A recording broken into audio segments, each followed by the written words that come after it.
Sauce Gardner shined in his Jets debut, and we're going to get into it.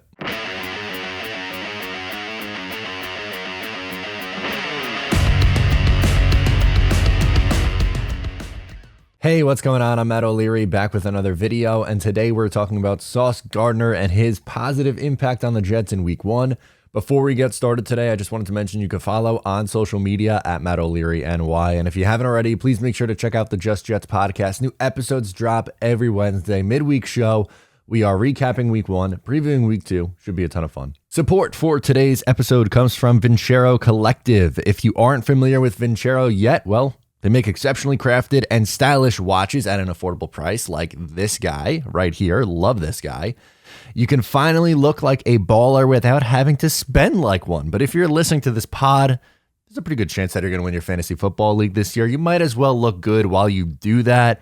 There's not only is this going to help you win your league, but we're hooking you up with a listener's discount, the best one that they offer. So if you're looking for the perfect accessory for a limited time only, get 20% off and free shipping with my code MATT20 at VinceroCollective.com. Make sure to check it out. MATT20, pick yourself up a beautiful watch like this guy. While there weren't a ton of positives in a 24-9 loss in the home opener, one of those positives was Sauce Gardner looking really good in his New York Jets debut. He allowed just one catch for 8 yards. That's it. One catch, 8 yards. He had a pass breakup on Mark Andrews, which was a phenomenal play. I mean, we'll take a look at it. I love that they put him on Mark Andrews. That he's obviously one of the best tight ends in football. And obviously he's pretty big too, but he handles his own. He gets his hand up in there. That's everything that you want to see. He was targeted 3 times. If you want to do one critique, he did miss a tackle, but I feel like you're nitpicking on that one a little bit. Sauce, like, that's the kind of impact that you needed from Sauce Gardner, and the Jets got it from him right away. Obviously, Sauce and DJ Reed, it was an emotional day for DJ. I can't even imagine. Oh my God. So if you didn't see the story, his dad passed away right before the game, and he still played. He found out coming out of the tunnel, I think, going onto the field. Like, it's just unbelievably sad story. So thoughts go to DJ Reed and obviously his family as they're dealing with this right now. I can't believe he played, and then he played at an extremely high level.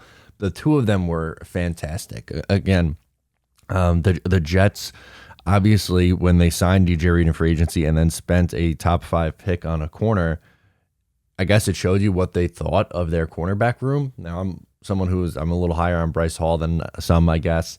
I thought Brandon Echols was fine last year. I was really all in on trying to get an edge rusher and a wide receiver. Now, they were able to get both of those things in the first round, thanks to some nice maneuvering from Joe Douglas. But with Sauce, when you take a player like that 4th overall, you need to see an immediate impact right away.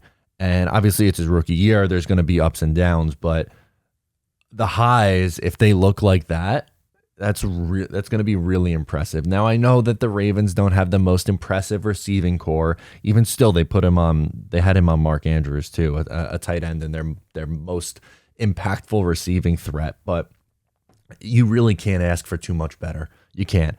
Against a really quality Baltimore Ravens team, he came out and he played about as well as you could anticipate. I think he's obviously someone who fans are excited about, and for good reason, but this guy showed that he is not only ready for the NFL, but he can play at this level, at a high level right away, which is awesome to see.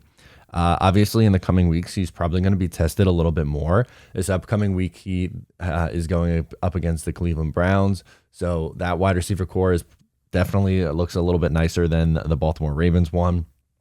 Cincinnati, they have a great wide receiver core.